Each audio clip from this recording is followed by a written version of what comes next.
विपक्ष के बड़े नेता राहुल गांधी से इतू सी उम्मीद नहीं करता। आज अगर विपक्ष अच्छा होता तो हम लोगों को रोड पे धक्के निकालने पड़ते। विपक्ष की औकात नहीं है कि सवाल कर सके यूथ का। अगर आज हम ये कहें कि केवल सरकार यूथ को वोट बैंक नहीं समझती तो विपक्ष भी नहीं समझता। क्या आपको गुस्सा नहीं आता जब कोई टीचर जो खुद को छात्रों का मसीहा कहता है ऐसा बकवास करे कि शर्मिंदगी से सिर झुक जाए? अभिनय सर जिनका एसएससी प्रोटेस्ट में एक बयान वायरल हो रहा है, कह रहे कि अगर विपक्ष के नेता मजबूत होते तो आज ये दिन नहीं देखना पड़ता। अरे भाई, तू कौन होता है देश की दशा दिशा तय करने वाला?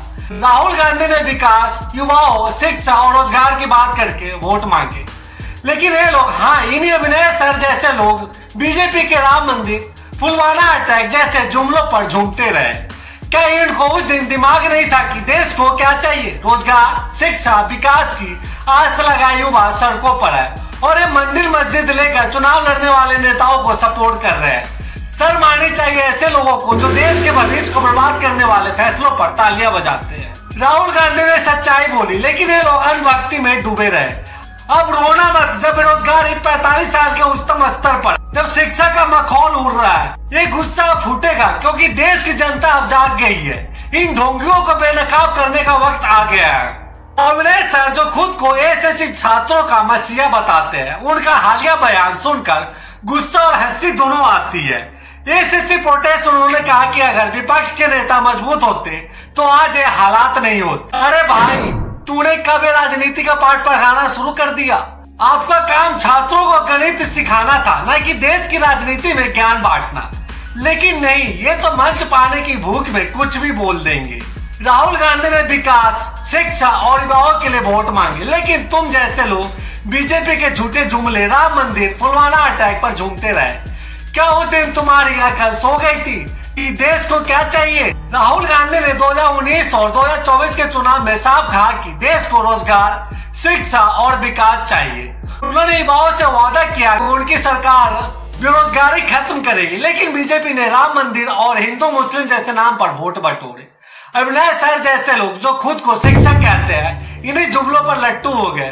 क्या इनको नहीं दिखा कि नोटबंदी ने छोटे व्यापारियों को बर्बाद कर दिया? क्या इनको नहीं पता कि जीएसटी ने मध्यम वर्ग की कमर तोड़ दी? लेकिन इनको आंखों पर भगवा पर्दा था जो सिर्फ मंदिर मस्जिद देख सकता था। देश का युवा सड़क पर, और ये मंदिर की बात, आज देश का युवा एसएससी, यूपीएससी और परीक्षाओं की गड़बड़ियों के खिलाफ सड़कों पर है। पेपर लीक, देरी और भ्रष्टाचार ने लाखों उम्मीदवारों का भविष्य चौपट कर दिया।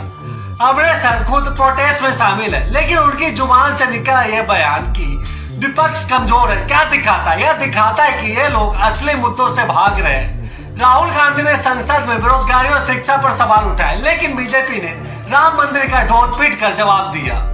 और ये अभिनय सर जैसे लोग ताली पीटते रहे। शर्म नहीं आती इनको कि देश के 40% युवा बेरोजगार है और ये मंदिर की बात कर रहे हैं। 2014 में मोदी ने वादा किया था कि हर साल 2 करोड़ नौकरियां देंगे। 2025 में हम है और बेरोजगारी 6.1% पर, जो 45 साल का सबसे हाई रिकॉर्ड है। शिक्षा बजट में कटौती हुई, स्कूल कॉलेज बंद हुए, लेकिन राम मंदिर बन गया। अभिनय सर जैसे लोग इस पर खुश हुए क्योंकि उन्हें विकास से ज्यादा मंदिर की फोटो चाहिए थी।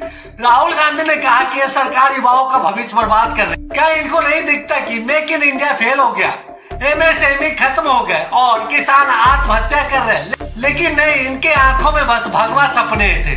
विपक्ष कमजोर नहीं है, बल्कि जनता ठगी गई। अभिनय सर का कहना कि विपक्ष कमजोर है बकवास है। राहुल गांधी ने संसद में सड़कों पर हर जगह लड़ाई लड़ी, लेकिन बीजेपी ने ईवीएम, वोटर लिस्ट और चुनाव आयोग को अपने कब्जे में लिया। तो विपक्ष क्या करे? जनता ने 2014 और 2019 में बीजेपी को वोट दिया क्योंकि इस अभिनय सर जैसे लोगों ने मंदिर मस्जिद का जहर पिलाया। अब रोना मत जब बेरोजगारी और महंगाई से घर चलाना मुश्किल हो। राहुल गांधी ने सच बोला, लेकिन तुम्हें झूठ को गले लगाया। एक शिक्षक का काम छात्रों को राह दिखाना होता है, लेकिन अभिनय सर राजनीति के दलाल बन गए। एसएससी प्रोटेस्ट में उनकी मांगे जायज है, लेकिन उनका बयान गलत दिशा में जाता है। क्या इन्हें नहीं पता कि बीजेपी की नीतियों ने शिक्षा को तबाह कर दिया? न्यू एजुकेशन पॉलिसी 2020 में प्राइवेटाइजेशन बढ़ा, फीस आसमान छू गई, लेकिन इनको फर्क नहीं पड़ता। राहुल गांधी ने शिक्षा मुफ्त करने की बात कही, लेकिन ये लोग मंदिर की पूजा में व्यस्त थे। शर्म आनी चाहिए ऐसे शिक्षक को जो छात्रों का भविष्य बर्बाद करने वाले का समर्थन करता है। देश जाग गया, अब इनका खेल खत्म। 2025 में देश की जनता समझ गई कि उसे क्या चाहिए। रोजगार, शिक्षा, स्वास्थ्य में ये है असली मुद्दे। राम मंदिर या पुलवामा अटैक से पेट नहीं भरता। अमृतसर जैसे लोगों को अब शर्मिंदगी होगी क्योंकि युवा सड़कों पर है और इनकी बातों का जवाब देगा। राहुल गांधी ने साहस दिखाया, लेकिन ये लोग भ्रम में रहे।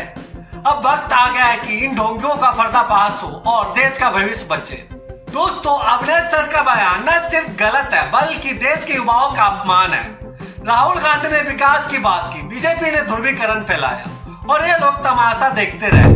शर्म आनी चाहिए ऐसे लोगों को जो देश को अंधेरे में धकेलते हैं। अब गुस्सा फूटेगा और जनता इनका जवाब देगी। देश को मंदिर नहीं रोजगार चाहिए, ये सच्चाई अब कोई छिपा नहीं सकता।